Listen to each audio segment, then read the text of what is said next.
All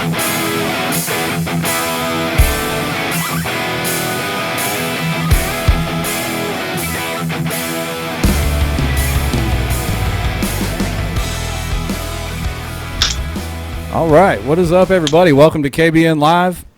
We are coming at you live tonight. We got my partner Ryan Lambert with us again this week. I'm Jeff Malott, of course. If you're just jumping on live with us, help us out and share this. We've got an unbelievably special guest. I'm going to try to read this off, and hopefully I get it right. But the only angler to ever be a Classic champion, BASS Angler of the Year, Bass Nation champion, and most impressively, host of the Ike Live show, Mike Iaconelli. Thanks for jumping on here with us, buddy. Thank you, guys. Thanks for having me. This is fun.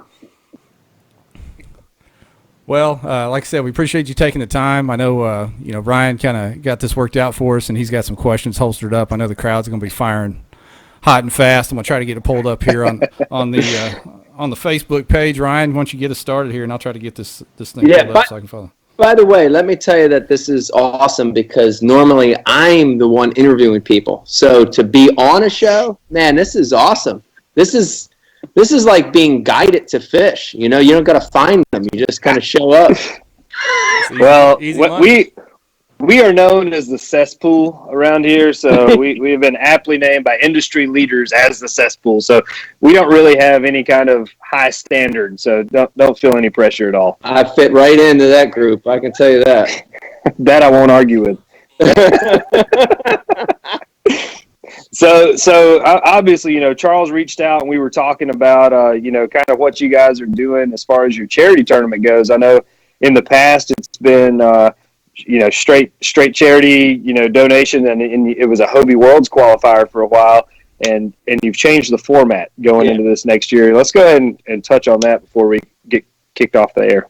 Yeah, I mean, there's, a lot of reasons. So just to bring it back a little bit, we started a tournament about 4 years ago, and the tournament was to raise awareness for kids fishing, especially kids fishing in non-traditional areas, urban areas, cities. And I think the second year into that, we basically said, and there's a lot of anglers out there that want to help with this that don't have full-size bass boats. And so we started a kayak division. And after 2 years of doing it in conjunction with the big boat event, it was just time to move it on to its own event, for a lot of reasons, not just from the standpoint of the growth of the event, but from the standpoint of kayak fishing. Kayak fishing tournament fishing now is at the point where and guys will kill me in the pro bass world for saying this, but it's at the level of, pro fishing with big boats. I mean, God, there's three major. Okay, guys, we had a slight interruption with our live stream service, but we're going to jump right back into this KBN Live with Mike Iaconelli. 7 acres, it's pretty sweet. All right, Ryan, we're back in there. Sorry about the interruption, boys, but we are back in action. And go ahead and throw the shade at the Arkansas internet. That's fine. I can take it. I can carry the load if I need to. Don't think anything's going to be done differently just because Ike's here. All right, we're gonna keep it as classy as we always do. I work in healthcare for a living, and I treat every patient the same. There's no such thing as a VIP. Yeah. Deal. So I think where we left off, you were talking about the body of water that you're going to be fishing in the tournament. I think that was as far as we made it. Yeah. So, in a nutshell, our kayak event that we held in conjunction with the Pro-Am, it got to the point where it needed to be its own event for a lot of reasons. And here we are, for 2020, having our first kayak only event. And, again, let me stress, we're not holding these tournaments to try to make money. We're not holding these tournaments for any other reason than to gain awareness for kids fishing, especially for kids fishing in areas where kids don't normally fish. That's the whole point of this Ike Foundation and these events. And to draw awareness to it, to raise some funds so we can do really amazing things and get new people in the sport. And the tie in there, is that and I've said this before, and I want to say it on tonight's podcast, the tie-in there is kayak fishing is helping to get new people in the sport. So it's really a great marriage. You know, it's unbelievable to me how many people I meet throughout the year, throughout all my travels, whether it's at a big, you know, MLF, BASS, ICAST, a kayak event, a city fishing event in Central Park in New York City, how many people I meet that say, man, I got into fishing because of kayaks, you know, because I could afford a kayak. It could fit on the top of my Hyundai. It could, you know, it's created a vehicle. Beck laughed in the background, said Hyundai. Yeah. It's created a vehicle to get people involved in the sport, and it's a direct match to what we're trying to do with Ike Foundation. So, make a long story short, we have our own individual kayak event. It's its own deal this year, Lake Apacong in New Jersey, in northern New Jersey.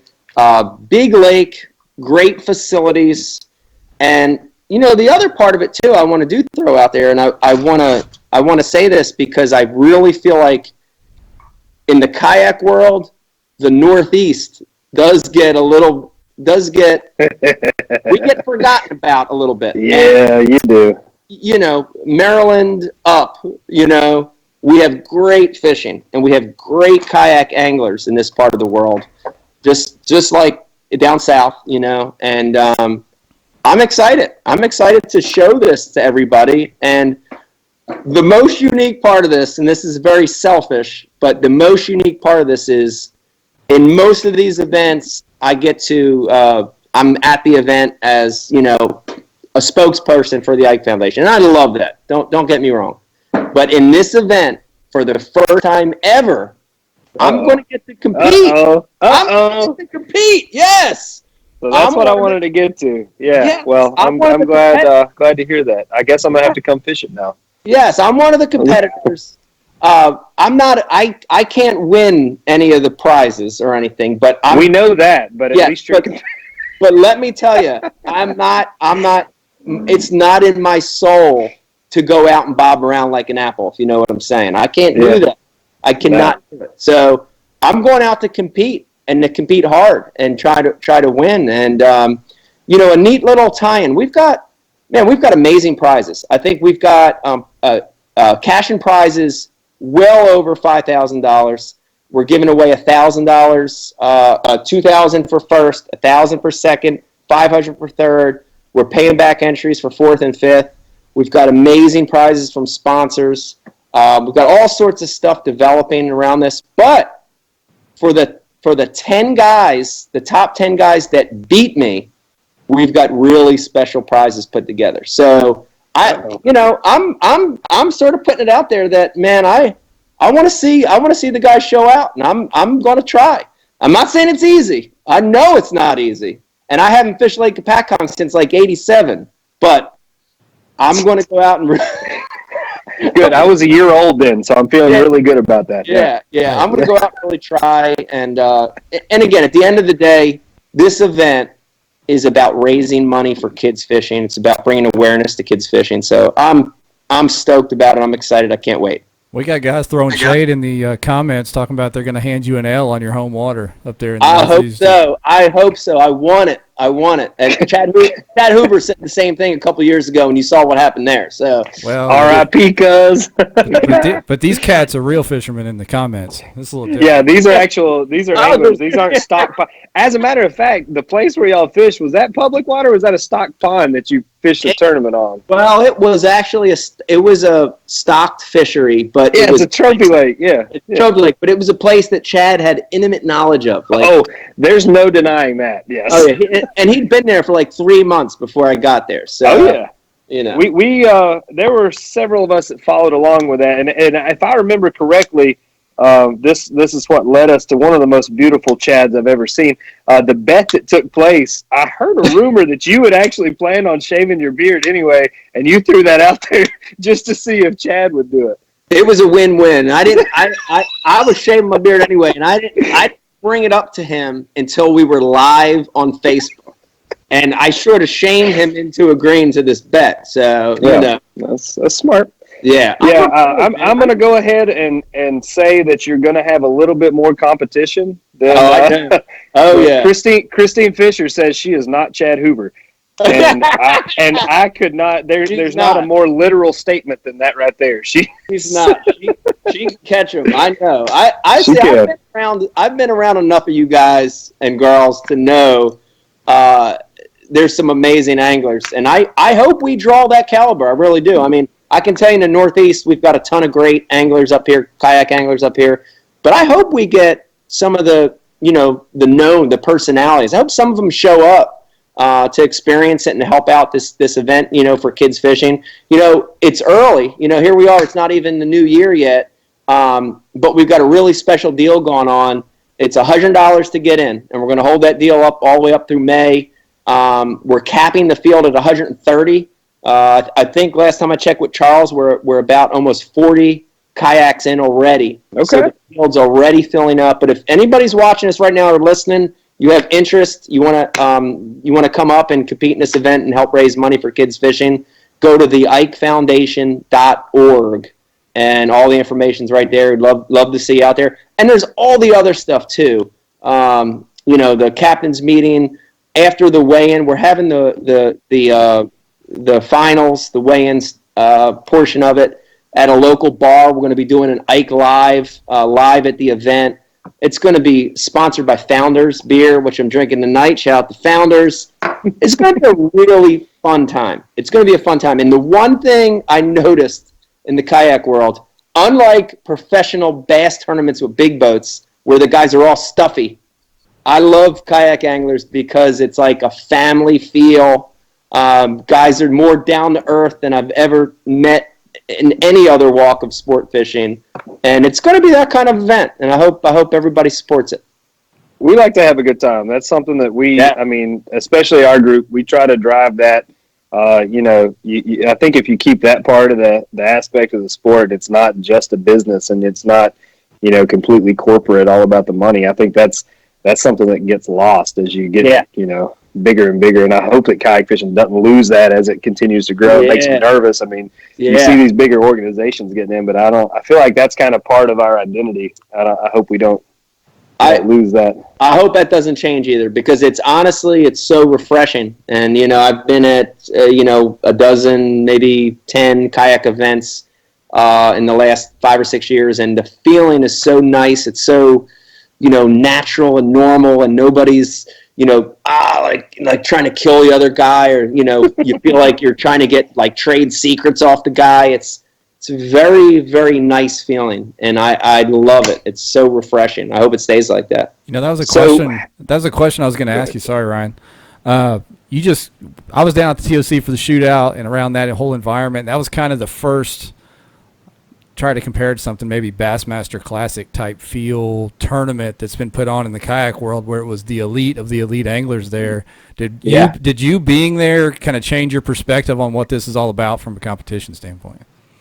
Yeah, I mean, I'd say every event I've been at, but this one especially. This one did feel a little different. Hobie Worlds, I've been at a few of those. There's definitely that feeling there as well. I've been at some local events, and I had that feeling. But at this one, you're looking around, and I got to be a spectator at this event.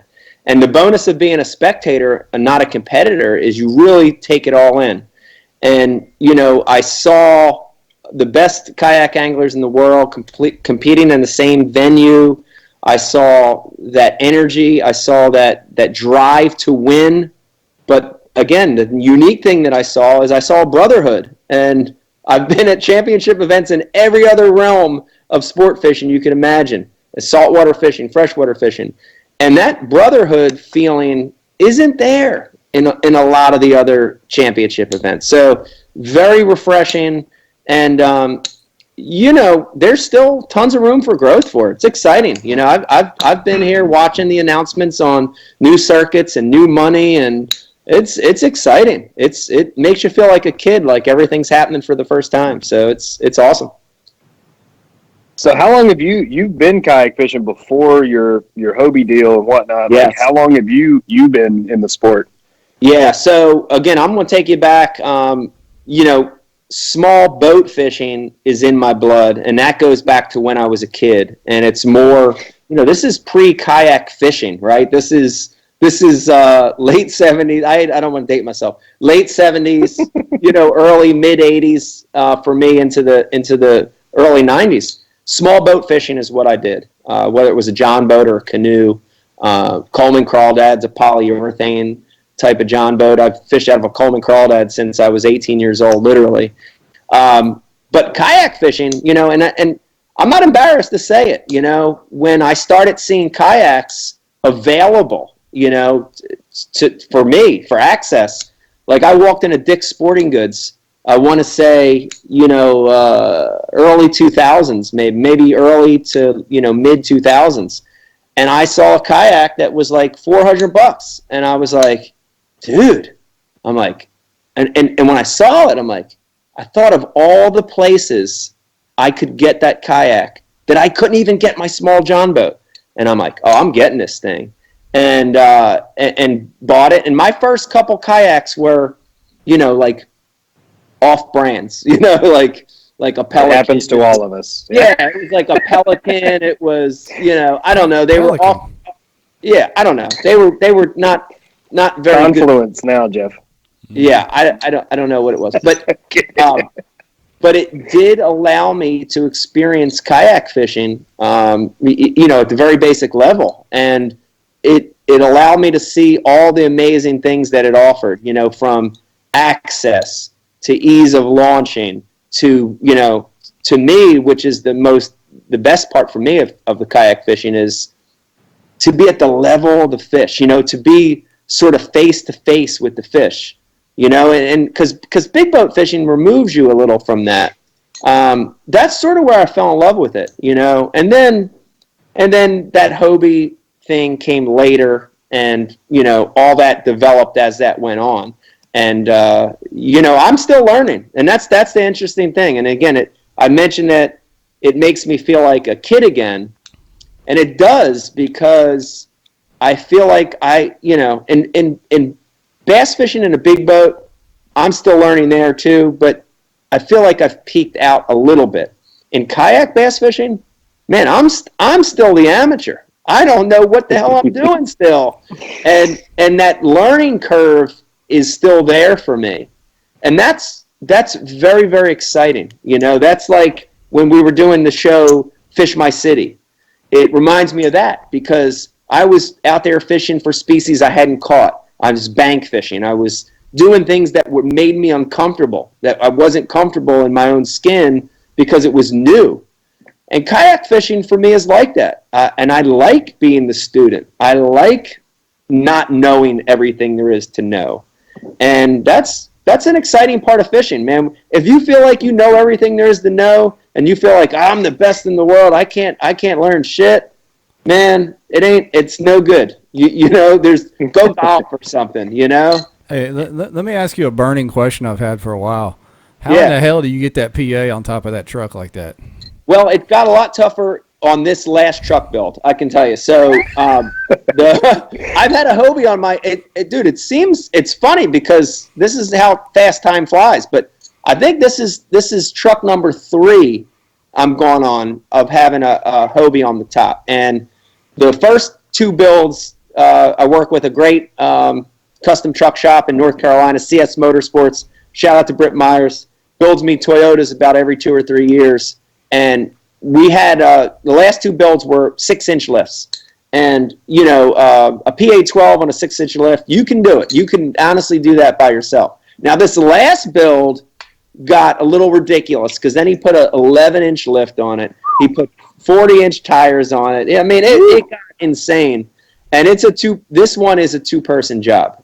So, it's tough getting it off. But I know there's a lot of people watching and listening right now. Let me tell you, that's not the only kayak I have. I've got a lot of kayaks, bro.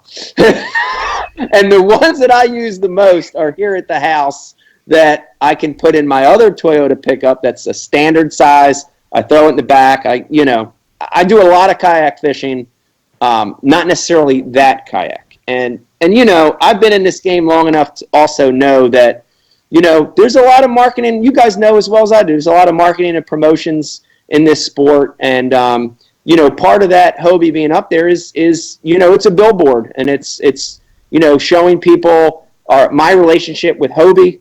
It's showing people, about kayak fishing. I'll tell you this, and I know I talk a lot, but I'll end it with this.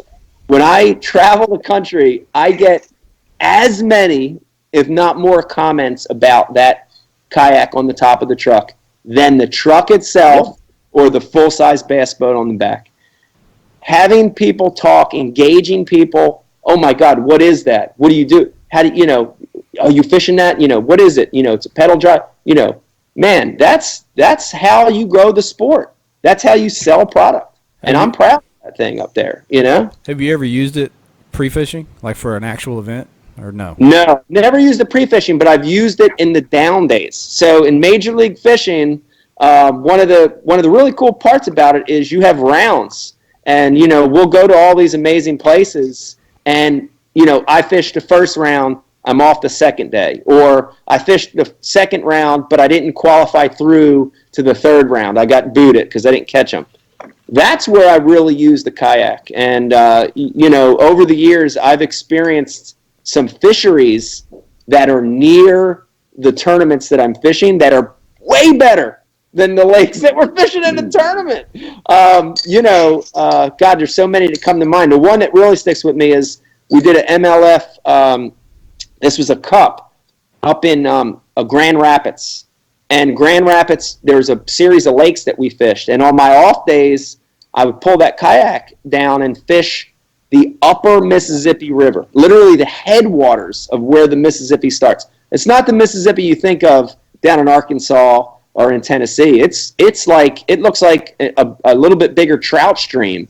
And I got to experience some of the best smallmouth fishing of my life in a Hobie, in a kayak. So, I'm lucky that, I get to travel to really cool places, and then I get to explore the off the beaten path places near these great fisheries, So what's your favorite kayak? If you had to pick one out of the Hobie lineup, what's your pick? The 14, the 12, the Outback, like which one is your best fit? The PA 12 and 14 were always sort of flagship kayaks for me, and they were ones that, Hobie wanted me to push, and they were ones that were really stable to fish out of.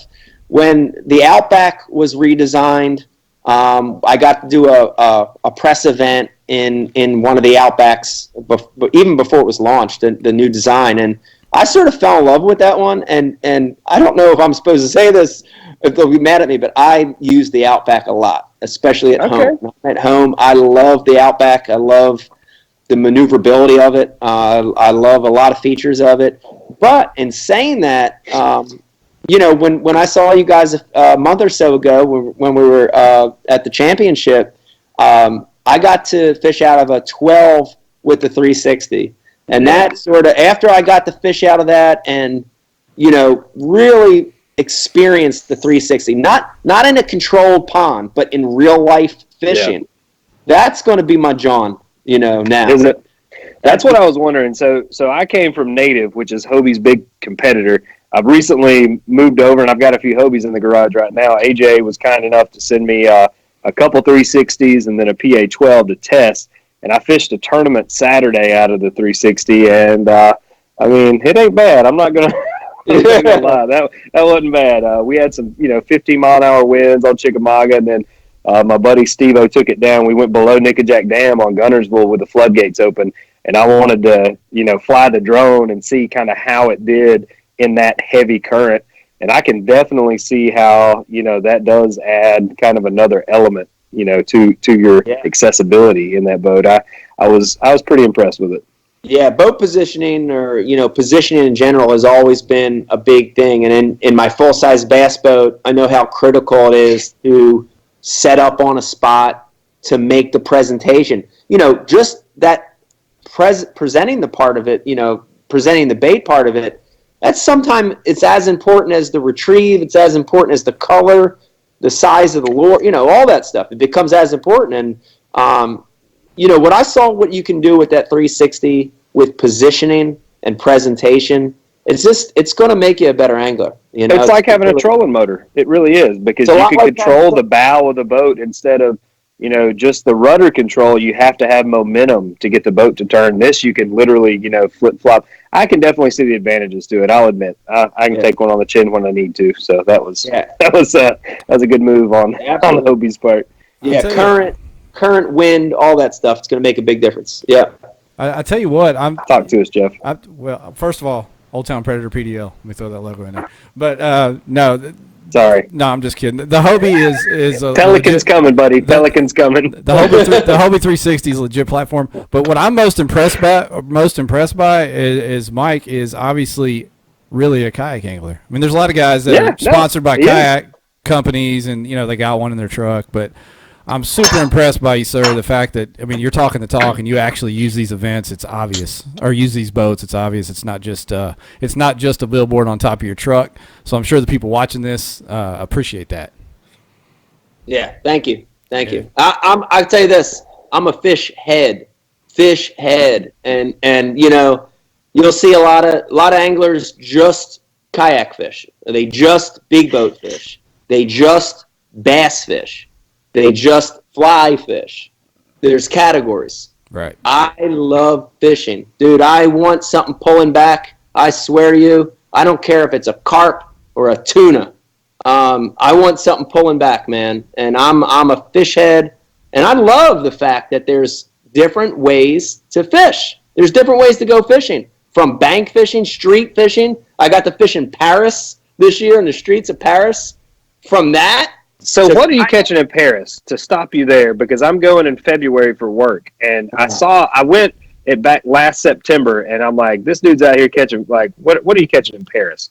It's insane. The fish in Paris is so good. And by the way, let me tell you this now. Please, let's talk after this, and let me hook you up with the guy. I've got the guy who is the fish head of Paris. But fishing in Paris is wonderful because it's very untapped. It's very underfished, and the big term in Paris and in a lot of Europe is predator fishing. And you know, predator fishing are sport fish that eat other fish. So a European yellow perch, pike, a zander, which are basically walleye. They're the top three. All these subspecies. You know, carp fishing in Europe and Paris is so big.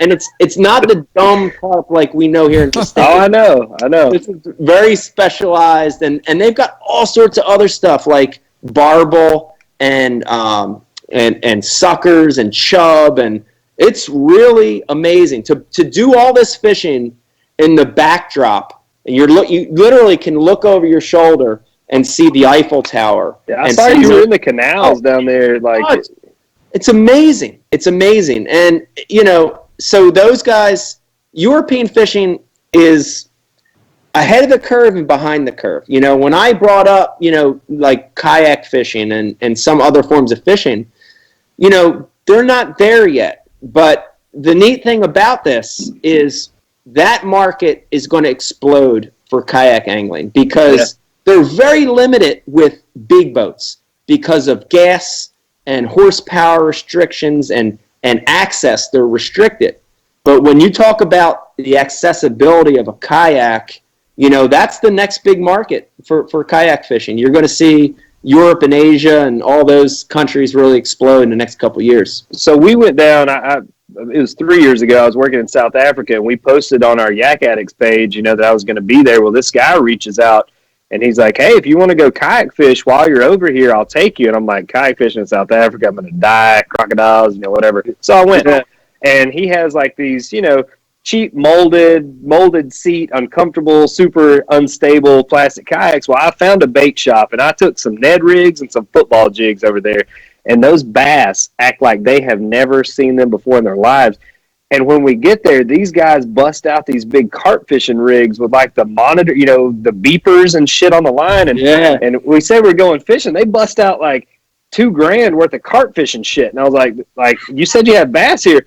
And I'm like, what's the biggest bass? And he's like, oh, well, the farmer's daughter caught a 8.6 kilo off the bank the other day. And I'm like, math, like 8 points. Oh, I was like, okay, all right, well, That's a big one. It turns out they grow a long time in South Africa. But one of the favorite, my favorite things about kayak fishing is you can pick up the phone and you can call somebody anywhere in the country, whether it's, Brandon Barton down in Florida or Matt Van, like Matt Scotch out in Texas. Like, you can pick up the phone and call somebody, and you have a place to sleep, a warm meal, and they'll put you on the best water that they have. Yeah. That's that's the community that we have built here, and that's the part that I don't ever want to see change. I love seeing the new tournaments, I love seeing the money, but I hope that always stays on the level in kayak fishing. Yeah, that's really special. And again, I'll say it, you don't see that in a lot of other realms of sport fishing. You don't see that same brotherhood, that same camaraderie. So you're right. I hope that doesn't change. That's special. Hey, let me tell you, I've got a son that is stationed down at Barksdale Air Force Base in Louisiana, right there in Shreveport. And just the other day, I reached out to Dwayne Taft because I knew he lived sort of close by. I didn't know where, but the champ. Yeah, within 10 minutes, I had Jamie Broad and some other guys messaging me that they were going to go get my son, take him out, show him Caddo Lake, show him the spots, and was just so thankful that they would do that. They don't know me and they don't know him, but they were just willing to go ahead and jump on and do that. So appreciate those guys, and I think that's a perfect example of. And to touch on that, the camaraderie that we have. Ike, you met a father and son at the Tournament of Champions, Jim and Jackson Orr. Jackson, they both finished, I think, top 10 out there. Yeah. Awesome. So Jim actually had a mini stroke 2 days ago, and I spoke with him last night, and he's having some trouble with his hands and whatnot. He said he's going to get back to holding a rod as soon as he can. I just want to give a shout out to those guys. Those two there, the stuff that they do, they travel the country together and they fish these big events, and it is like family. And Jim said last night, I don't know if he was just trying to tear me up or what, he's like, I know if anything ever happened to me that this kayak fishing family would take care of Jackson. And I think that kind of speaks to the culture that we built here. And, it's great. And I hope that, we can keep it heading in the right direction. And I hope that some of us will get up and fish this event of yours together, and you get to see a little bit more of that in person. Yeah, it'd be great. All that aside, from the prizes to the, can you beat me, all that aside, this is an event to get new people fishing, to get kids fishing. And, I can tell you that the other parts of it outside of the competition, the morning, the draw, the captain's meeting, at the restaurant that night after the competition, that to me is going to be the most amazing part of this event. And I hope a lot of people come out there, and I can't wait to meet a lot of people there. It's going to be fun. It is. It's going to be. When's your Pro-Am event in relation to this kayak event? Yeah, so our Pro-Am event this year, and this another cool thing about the Pro-Am event, if anybody's watching right now that does have a big boat and is interested in fishing that, we've moved the location of that as well. We've had it on the Delaware River in Camden for the last 4 or 5 years. We've moved that one to the Upper Chesapeake Bay, which is a really, really special fishery down in northeast Maryland out of Anchor Marine. That event is going to be in late June, which is a really premier time, to be on that fishery. And then the kayak event we've moved to the fall, which is a phenomenal time in North Jersey to fish. Lake Kapakong has largemouth, it has smallmouth, it's got walleye, it's got lake trout, it's got hybrids, but the fishery really fires back up in the fall, and especially late September. I think, let me see, Charles is going to kill me if I don't say this right. Our tournament is September, I think it's 12, he's going to kill me. Let me see.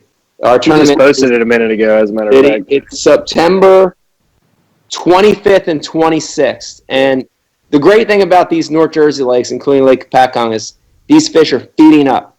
They know what's coming in October and November when this cold weather comes. So the fish sort of get ravenous about that time of the year. So it's going to be a really good event. Two dual species. Anglers are going to be able to fish shallow for largemouth. They're going to be able to go out deep and catch big bags of smallmouth. So it's going to be a good one, man. It's going to be a good event. So Jake Harshman asked, what's the age limit on participants? Could his 12-year-old enter as long as he fished from his own kayak? I don't know the answer to that question. Got it, Jake. I'm going to say, Jake, come up. We'll find a way to let your son fish the event. We'll find a way to make it work. I love that. We have a youth. As long as Beck says, as long as Dad signs a waiver, he can fish in the tournament. He's 13 years old. She's the boss. Done. She's the boss, right. I can't get in trouble. She's still sitting over my shoulder over here. See her? Right there. See her? Oh, no, that's the So everybody, we're on Becky's Skype account right now, just so everybody knows. That's how much she runs things. That's right. She does. It's so funny. Like I swear, it's unbelievable. But this business, it would be a total flop and disaster if it wasn't for Becky. She keeps the ship running.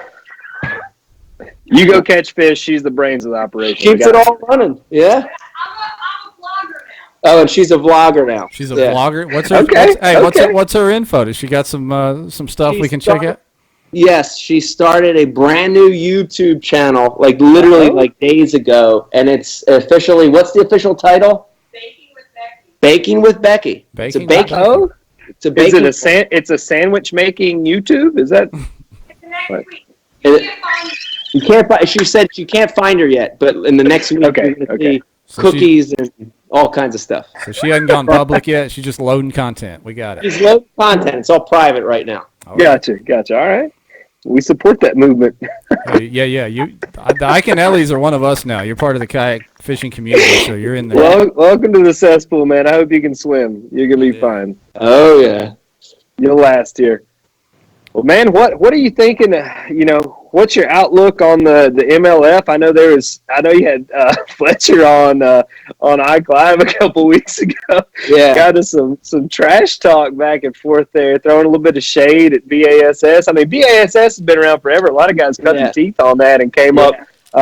What's your opinion on kind of the backlash there? Yeah, it's tough. I'm going to tell you in general that I love that we live in a country and we're in a world where everybody can have their own opinion. The motto of Ike Live is have your own opinion, voice your own opinion. We don't want anybody, we're not trying to force anybody in one camp. So, everybody's entitled to that. And Fletcher's entitled to his own opinion. Brandon and Gerald didn't like MLF. They missed Bass. Good for them. That's all. I mean, I think it's awesome. I think everybody's entitled to their own opinion. And ultimately, you should do what makes you happy, Yeah. So, that honestly is my opinion. It's like this, in today's age of bass fishing, they can both compete. I don't know about. There's a lot of negativity going around right now, and it's from fans. It's from it's from sponsors. It's from the anglers themselves, and even the organizations, a little bit of negativity. And I don't believe in that, man. I think there's room for everybody. I think you gotta put the growth of the sport on the top of the pedestal, above all that stuff. So, I believe that. I really do. In my soul, I believe that. Right now I'm fishing in MLS. That's my home right now. What's your favorite thing? If you could choose to catch 100 2-pound fish or go out and catch a 30 sack. Yeah. For you, fun fishing. What's your pick? A day of catching, numbers or go out and really put in a bag? Yeah. It's hard to say. And again, I'm walking the line. I can tell you this. For me, figuring fish out, right? Unraveling the pattern of fishing. That's what this sport's all about. I've always, from day one, I've been like, I love this thing of bass fishing because I launch and it's like a blank slate. It's like a Rubik's Cube where all the colors are all mishmashed together. And so, to me, from the outside looking in completely, MLF looks like, you're trying to dial in the pattern. You're trying to dial in that lake-wide pattern. When you get on them, you smash them. And I'm not saying that five fish tournaments aren't necessarily finding that key bait or, what they're really on. Yeah. But for five fish tournaments, if you're a jig fisherman, you can go out and fish a whole lake and throw a jig all day, and you're going to get 5 bites. Like, I think that the numbers game, I mean, people say that it takes less skill to catch 100 1-pounders. Well, shit, like, how many times have you went out and caught 115 pounds worth of fish? Like, that's I think that I understand that it may not be as exciting not seeing 7-pounders getting boat flipped, but when you think about how many days you went out and caught 60 or 70 fish, I mean, that's impressive still. Yeah, it's all very relative. And, you know, I can tell you the very best anglers in the world will be the best anglers at Bass. They'll be the best anglers at FLW. And they'll be the best anglers at MLF. And that won't change. I can tell you that. And you know, the other point real quick, too, is that for new viewers of the sport, for new people that watch fishing for the first time, you know, a guy fishing for 5 bites, going hours sometimes between bites, you know, for a non-fish head, that appears to be very random and lucky. Okay? And these are, I'm not picking one or the other. I'm just telling you facts. But for somebody that's never watched the sport, that sees a guy pull up on a point and figure out this pattern where he catches 20, 30, 40 fish, that's impressive. And you know, then they look at that and they're like, oh my God, you know, I've been fishing, you know, a guy that casually fished as a kid, threw a bobber out and caught 1 5-pounder, but he never caught that many fish. So watch that happen. It's different, you know. Now, let me jump back the other way and tell you that I love catching big fish. And do I miss fishing for 5 big ones? Absolutely. I miss it. Do I miss putting them in my live well? Absolutely. Do I miss holding them up? Do I miss some of that stuff that is not there with Major League Fishing? I'd be lying to you if I told you I didn't miss it. I miss some of that stuff. But it's the league that I'm in right now. I want to be the best angler I can be in that league. My motivation every time I go out and fish in Major League Fishing is to be the best angler I could be on that given day. And if I get a chance to beat up on Van Dam and Aaron Martins in the process, even better. Now, didn't they has it changed? Oh, sorry, Jeff. I was say, didn't they tweak the rules this coming season to kind of incentivize catching some bigger fish within the MLF format? Is that right? Yeah, I don't know yet. Like, they've added a specialty event where it's. I think it is a big fish event. It's going to be a big fish event. So they're tinkering with it.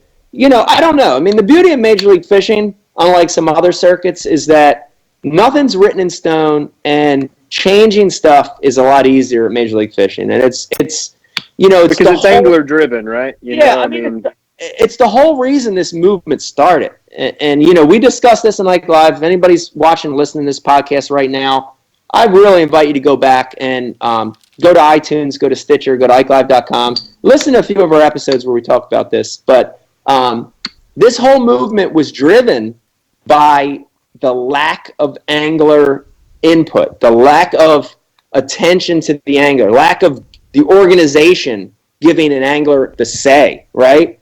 You know, sounds familiar.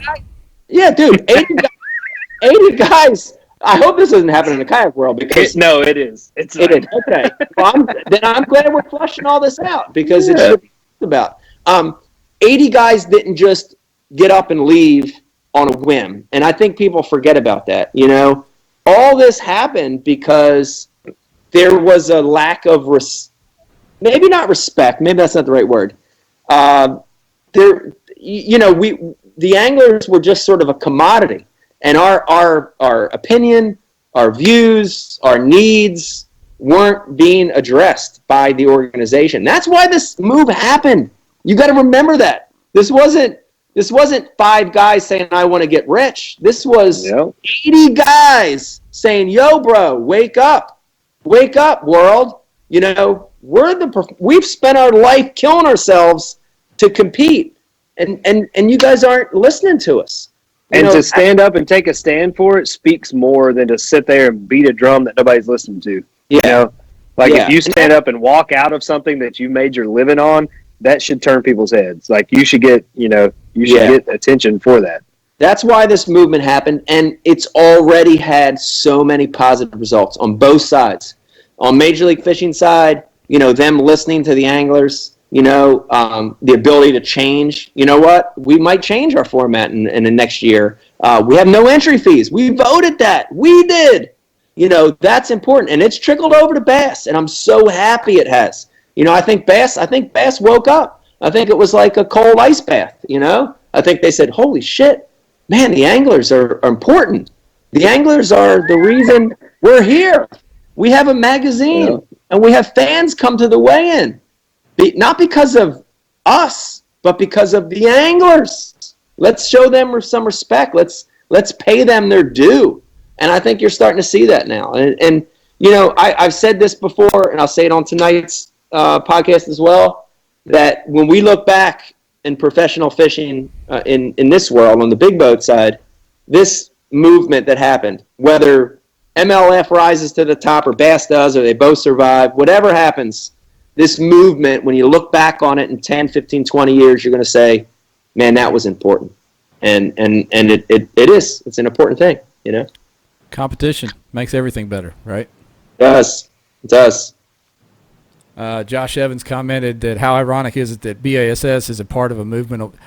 He said a movement away from KBF, but it's an option to KBF as much as anything. And I think that's what's happened is we've got Hobie BOS, we've got BASS, we've got KBF over there, but all these other things sprung up because we were begging for more options as anglers. Yeah, you guys have a lot of choices now. It's great. I mean, I talked to some guys off the record, and even on Like Live, we've talked to a few on the record, and I think there's more of an opportunity in 2020. God bless you, Becky. There's more of an opportunity in 2020 to make a full-time living kayak tournament fishing than ever before, and that's exciting. That's just going to keep growing. It's going to keep growing. It's awesome.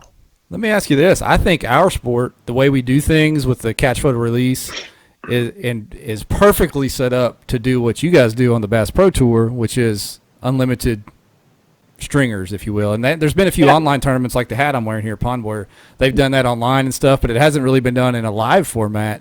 Do you think that would be accepted in the kayak world? I think so. I think it's a neat alternative. Is it the right answer across the board? No, but why not have that as an option in some events? Why not try it? I think for sure, from a standpoint of the anglers, and I'll say kayak fishing, there's even more strategy. And again, everything I'm saying tonight, the big boat guys are going to come back and bash me about it. But there's so much strategy in kayak fishing. It's unbelievable.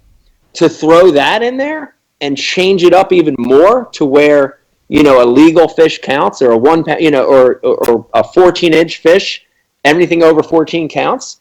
Man, how cool would that be? It changes the strategy. Why not throw that in there? I think anglers would appreciate that. So I know we touched on this before we went live, but we had Jordan Lee come out and he fished the Tournament of Titans with us on Gunnersville. And I mean, he admitted completely, like, this is a whole nother challenge too. Like, you can't pull up the trolling motor and run 20 miles. Yeah. Like, he's calling me at 9:30 asking if I think he has time to move and hit this other spot. Like, I mean, that's kind of, and I moved into first at one point. I sent him a screenshot and I said, score tracker update. Like, and I mean, just to mess with him. And he was a great sport about it and had a good time. But it is a different dynamic, and you kind of have to plan your day out and your ramps and how long you're going to give to one spot. What do you think? Like, are you going to try to hit any other kayak tournaments outside of yours? I mean, what's your schedule look like? Do you see any of the BOS events you might put your name in the hat on?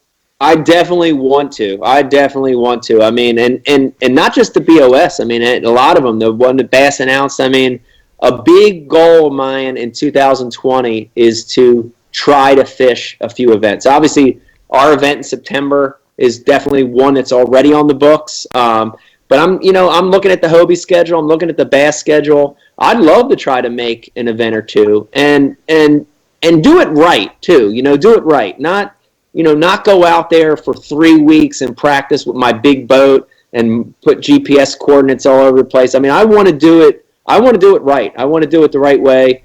And it's okay if I get beat down. It's okay because I want the experience. And I know I'll get better. I know I'll be a better kayak angler after fishing a few of these events. So don't be surprised if you see my name. But I'm not. The other thing is I'm not going to make a big deal about it. I'm kind of just going to be there. I'll be at the meeting, and you'll just see me at the back with my hat down, just chilling. Show up low key, You know what I mean? low key. Mike Iaconelli in the back. I like that. I don't see that happening. Yeah, It'll be strobe lights and glitter and shit. And Hey, there's a Hobie BOS event on Lake Fork like 2 or 3 weeks before the MLF event down there. Maybe you could slide in there for a little. Or I guess you're not allowed to practice for that, are you? Well, that one would be off limits. But I tell you, the one I'm really eyeballing is Seminole, the first one. Okay. Let's go. Really Come on. eyeballing that one. A little bit of history to throw out at everybody watching and listening tonight. I happened to win a BASS Top 150 there back in 2002, and I won it at the mouth of the Flint River. Come on. That was a good year, brother. That was a good year. That was my sophomore year, I think. That was a. Yeah, I know. I'm dating myself again. No, there's going to be a bunch of us down at Seminole. We got a couple guys flying in from California.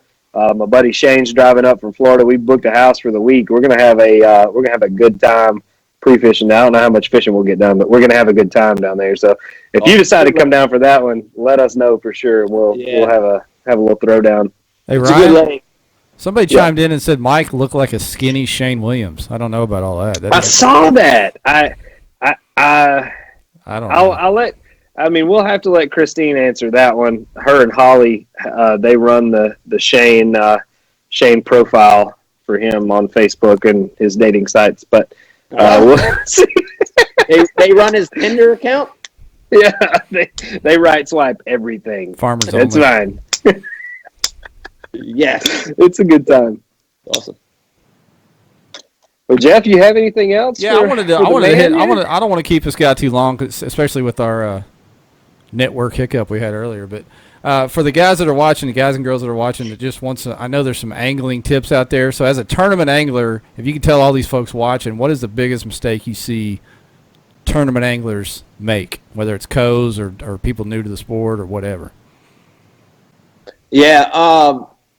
Then there's a lot. I'm trying to think of the biggest one would be, I think the biggest one is a mistake that I still make. Maybe I throw it on myself, and the mistake that I still make, even after 23 years of doing it professionally full time, I still fish history way too much. I still don't fish the moment enough. And, I heard it at the event we were at in Arkansas a month ago. I heard it from anglers saying, man, I had this great practice, and I kept going back to that same spot, and I just kept throwing the lure, and it didn't work. Where'd those fish, I still do that. And, it's fishing history is human nature. It's very easy to get caught up what happened yesterday or 3 days ago or a week ago. It's very easy to get caught up in a place that you fished your whole life and say they have to be here, here, here, here. The biggest piece of advice is to fish the moment, is to sort of not get rid of your history. That's important that you have it there, but to let go and fish what's in front of you for that cast, for that moment in time. And I bet you if you go back and survey a lot of the winners last year of the major kayak events, you'll hear a lot of them say, man, I wasn't doing any good, and I just had a feeling, and I went over and fished shallow instead of deep, or I just had a feeling I had to get off this spot and just try something new, and those guys that can fish the moment, those anglers that let go and analyze the current conditions, that's the key to fishing, man. And when you look at world-class anglers in every realm of the sport, they're really, really good at letting go of the past and fishing the moment, and that's the biggest tip I can give in all of fishing, That's awesome. Solid advice. And we see it all.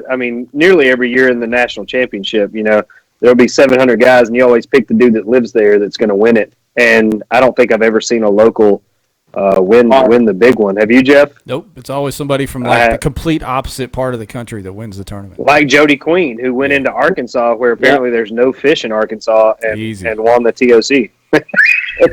Easy. It happens. It happens all the time. That's right. Well, yeah, that's gold, and I appreciate that. I'm sure everybody else does too. And let me get that information out there one more time. The IkeFoundation.org is the place we can find more info for the tournament, and I think it's up on iAngler already. Is that right? Where people can get on and there. It's also posted a couple times in the comments. Yeah, they've shared the link several times. Yeah. Okay. Yep, September 25th and 26th. Running that special $100 entry, I think, all the way through May 1st. Again, it's going to be a great event. Come out. We got $5,000 worth of prizes, paying out a lot of stuff, a lot of cool stuff going on, and all of it is for kids fishing. If you want to grow the sport, if you want to help grow it and get new kids involved, come out and support the event. It means a lot. It's going to be awesome. Looking forward to it, man. I'm gonna make sure and hit this one up. That's on the schedule for sure. Hey, yeah. And before we get out of here, let me remind everybody, we're going to be back live tomorrow night. Mike, you may want to check this out.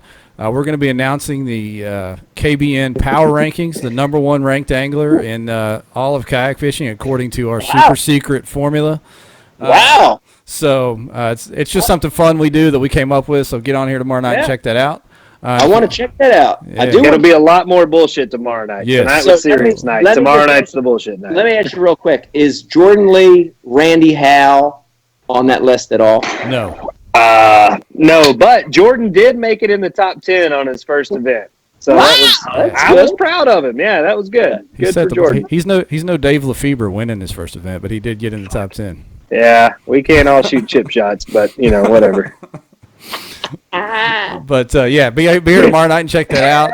It's going to be a fun time. But Mike, we appreciate this. This was unbelievable that you took the time to be with us, and it was a lot of fun. So, I appreciate it. Merry Christmas to you and your family, and man, thank you so much. Happy holidays to you guys as well. Happy holidays to everybody listening. I know you mentioned your son was in the military. Tell him I said thank you for his service, and thank anybody that's in the military for watching. Thank you guys for your service. Hope everybody has a great Christmas, and I'd love to come back. Will you have me back one day? Oh man, yeah, for 100%, sure. Yes, anytime. Cesspool's always open to you. Always, I love cesspools. Bring your swimmies. All right, guys, we are out of here.